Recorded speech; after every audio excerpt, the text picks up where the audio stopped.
It's June 1990, and Williams Formula One is desperate. After 2 underperforming seasons, they've just hired a new engineer, a man who's designed many cost-efficient cars in his time, cars that outperformed their expectations for teams such as March. This engineer now has the resources of a powerhouse Formula One team like Williams.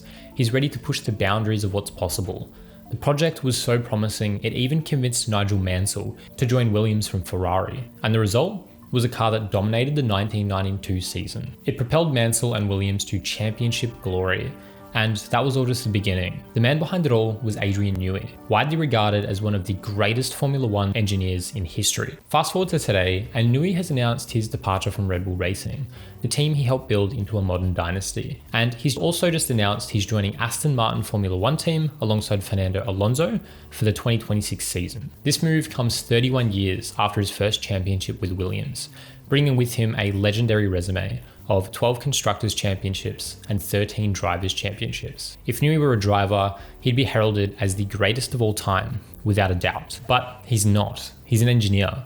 And in a sport where car performance can make or break everything, he's arguably more important. And his switch to Aston Martin could spark one of the biggest power shifts Formula One has seen in years. This is the inevitable force of Adrian Newey. But what makes Adrian so special, so unique? Well, as I'm sure you're well aware, Newey isn't a typical engineer. As Christian Horner once said, Newey is the only person who can see air.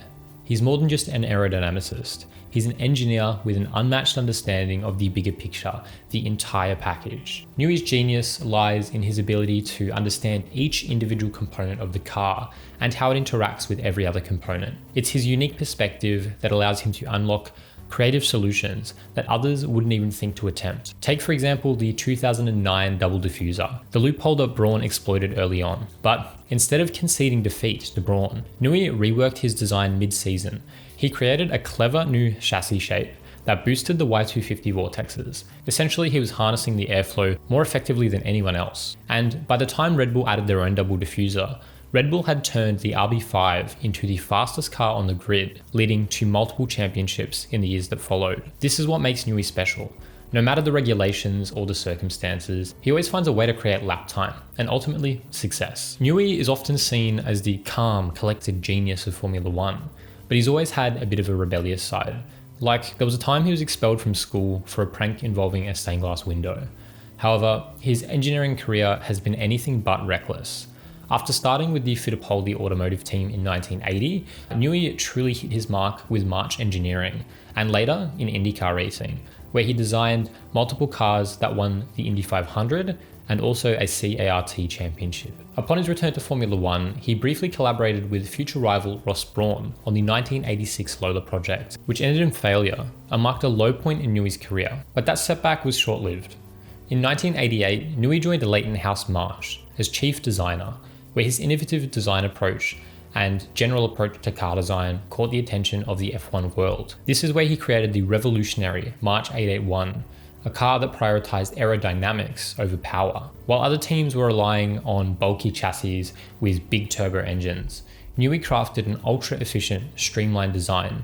He pioneered the first V-shaped chassis and focused on a more intricate front wing, generating more downforce and less drag compared to his rivals. Despite having a Judd V8 engine with significantly less power than his turbocharged rivals, Newey's design allowed the March 881 to excel in mid-corner speed, punching well above his weight. This breakthrough design was so influential that many of those teams actually took inspiration from it in the following seasons, and it paved the way for Newey's move to one of the greatest teams in the sport, Williams. So Williams was a different beast compared to the underfunded and underpowered March.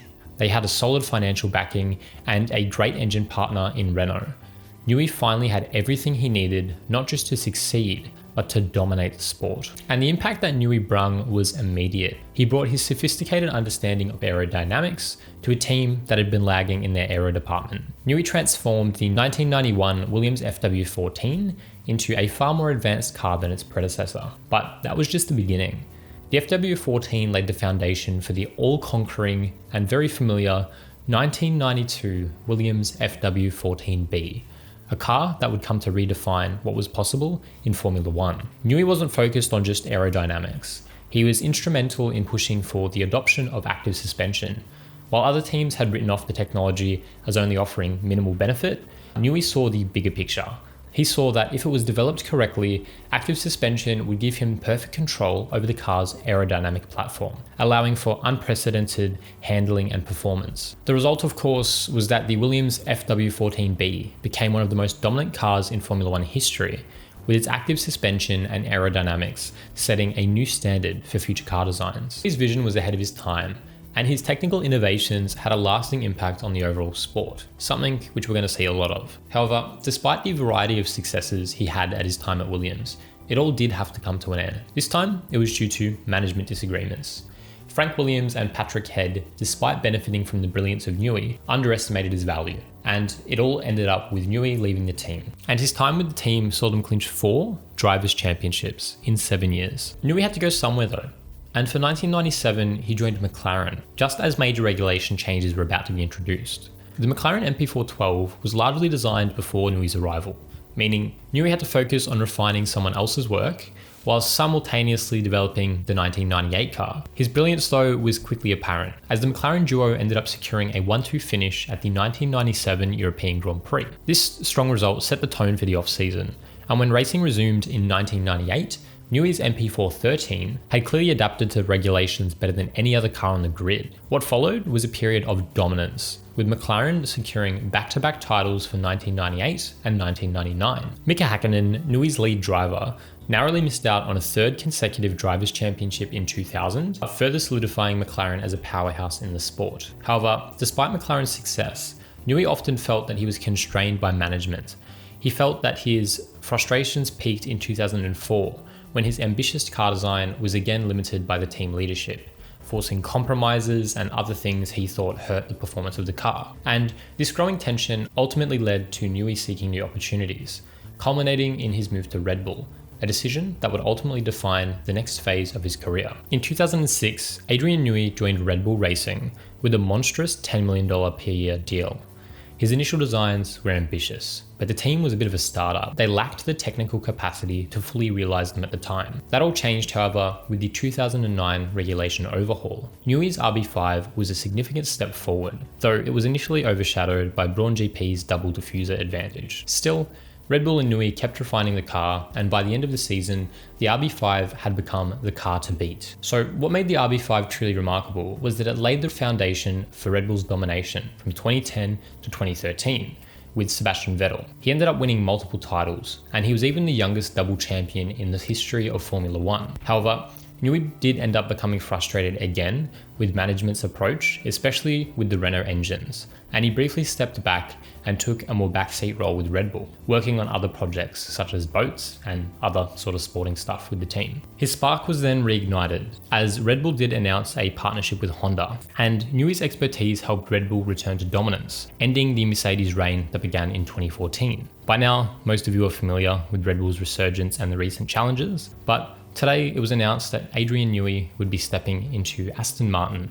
as both a shareholder and an engineer. He'd be joining the team in 2025, right on time to shape their 2026 car under those new regulations. Newey's move could not have come at a better time to shake up the grid. So why is this such a big deal? And what might the impact be on Formula One? So to understand the magnitude of this move, we first have to look at the team Newey's joining, Aston Martin. Under the ambitious leadership and the deep pockets of Lawrence Stroll, Aston Martin is a team on the rise. While at first glance it seems like a massive step down from Red Bull, and it might be, it might also not be the case. Newey will have a team and all the resources he needs to build it entirely around him. Stroll has already brought out several big names, including Andy Cowell, who spearheaded the Mercedes dominant engine program through the turbo hybrid era. And now with both Newey and Cowell working on the same car, alongside Honda, who will be supplying engines from 2026, Aston Martin is surely poised for something special. Stroll clearly knows how to assemble the right people, even if it's just with money. The team's cutting-edge facilities and their new partnership with Honda will give Newey unprecedented influence over the entire design of that 2026 car with the new regulations. So how successful this will all be ultimately depends on how Newey feels. If he feels at home and everything works well, then I'm sure he'll do great. But given Aston Martin's resources and Newey's track record of transforming teams, the potential for that success is enormous. As Martin Brundle recently pointed out, if Aston Martin wins, Newey will get the credit, But if they don't, people might see it as a bit of a waste of his talents. So what will those talents actually bring Aston Martin? Aston Martin's already made a massive financial commitment to 2026, offering Newey a massive base salary of over £20 million, with bonuses pushing it closer to £30 million per year, putting him on par with some of the best drivers in the sport, Lewis Hamilton, Max Verstappen, and many others. In an era where Formula One has a cost cap, investment in people is as critical as ever, and Newey's unique ability to solve problems could be worth every single dollar, provided he has the right toolkit around him.